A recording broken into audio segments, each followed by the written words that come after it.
एक आदमी था जो ये सोचकर ईश्वर की आराधना करता कि उसे स्वर्ग मिलेगा। उसकी ये दृढ़ मान्यता थी कि जो लोग ईश्वर को मानते हैं बस वही स्वर्ग जाएंगे, जो नहीं मानते उन्हें नरक मिलेगा। वो रोज जिन लोगों से भी मिलता, उनसे मिलते ही उसके दिमाग में एक आकलन चलने लगता, क्योंकि ये भगवान को मानता है तो इसे स्वर्ग मिलेगा, और ये भगवान को नहीं मानता, बुरे कर्म करता है तो इसे अवश्य नरक मिलेगा। पर वो कभी कभी उन लोगों के बारे में भी सोचता, या कभी कभी उसे ऐसे लोग भी मिलते जो ईश्वर की सत्ता को तो नहीं मानते पर अच्छे कर्म करते हों, कभी किसी का दिल न दुखाते हों, दूसरों की सहायता करते हों। उन्हें देखकर ये सोच में पड़ जाता, आखिर इनको क्या मिलेगा? स्वर्ग तो मिल नहीं सकता, क्योंकि ये ईश्वर के उपासक नहीं है, और इन्हें नरक भी कैसे मिलेगा? इतने बुरे काम भी नहीं किए इन्होंने। ये प्रश्न उसके दिमाग में हमेशा चलता रहता कि आखिर ऐसे लोग जाते कहाँ हैं। एक दिन ऐसा सोचते सोचते वो सो गया, और उसने अपने सपने में देखा कि उसकी मृत्यु हो गई है और देवदूत उसे स्वर्ग ले जा रहे हैं।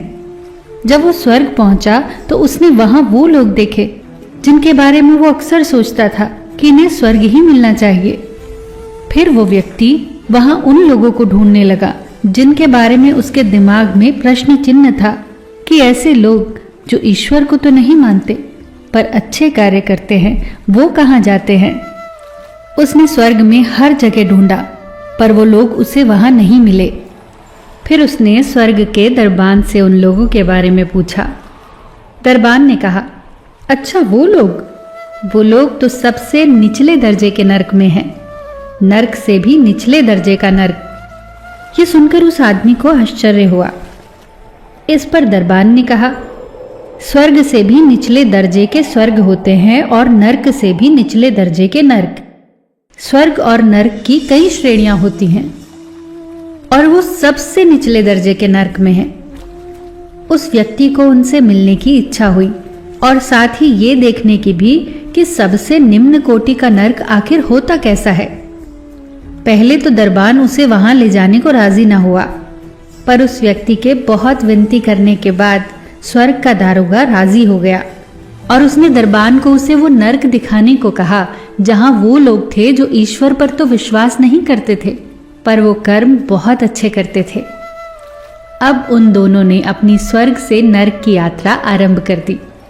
जैसे जैसे वो एक एक स्तर नीचे आ रहे थे, उसी के हिसाब से हर स्तर की हालत खराब होती जा रही थी। नरक के आसपास वो जैसे ही पहुंचे, चारों तरफ गंदगी, बदबू, रोने चिल्लाने की आवाजें, कराहने की आवाजें। उसका दम घुटने लगा, कान के पर्दे आवाजों से फटने लगे। उसकी सहन शक्ति से बाहर हो रहा था सब। पर अभी तो सबसे निम्न कोटि के स्तर का नरक बाकी था। जब यही सहन नहीं हो रहा तो आगे बढ़ने का तो सवाल ही नहीं उठता। पर जैसे कैसे वो आगे पहुंचे, पर ये क्या, यहां तो नजारा ही अलग था। ये तो किसी सूरत में भी नरक जैसा नहीं था, ये हूबहू स्वर्ग था। वो व्यक्ति आश्चर्यचकित था कि ऐसे कैसे।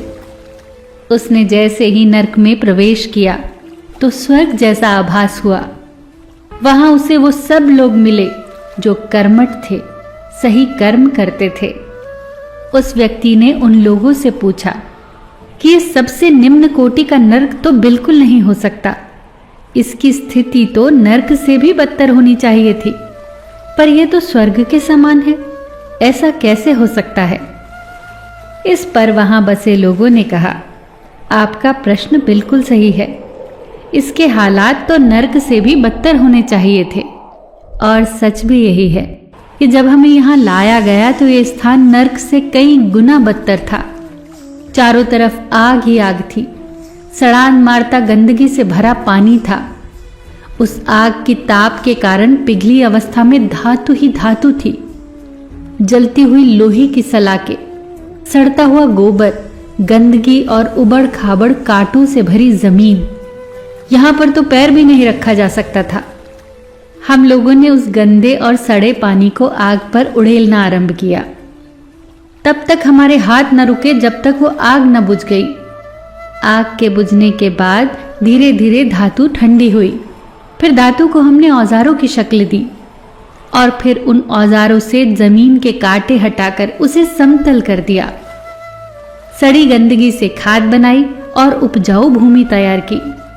हम तब तक नहीं रुके जब तक हमने इस जगह को स्वर्ग में न बदल दिया। सच्चाई तो ये है कि हमें जहां भी रखा जाता हम उसे स्वर्ग बना देते। इस प्रश्न का उत्तर जैसे ही उस व्यक्ति को मिला, उसकी नींद खुल गई और सपना वहीं टूट गया।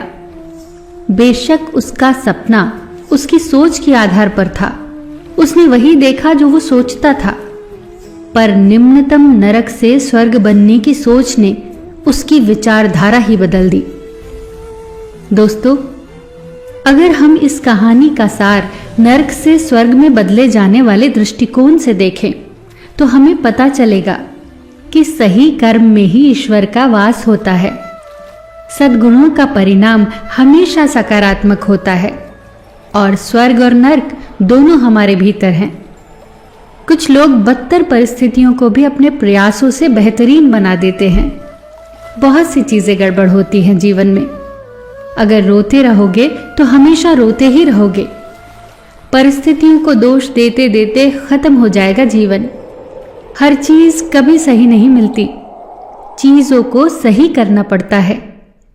रुको नहीं, हिम्मत मत हारो, सोच सकारात्मक रखो। चीजें धीरे धीरे अपने आप सही हो जाएंगी। दूसरा कोई नहीं आएगा आपके स्वर्ग का निर्माण करने। अपने निम्नतम नरक को स्वर्ग में हमें खुद ही बदलना होगा। इसीलिए जिंदगी से बिना शिकायत किए जुट जाइए इस काम में। फिर मिलेंगे दोस्तों अगली वीडियो के साथ। तब तक के लिए अपना ख्याल रखना और हमेशा मुस्कुराते रहना।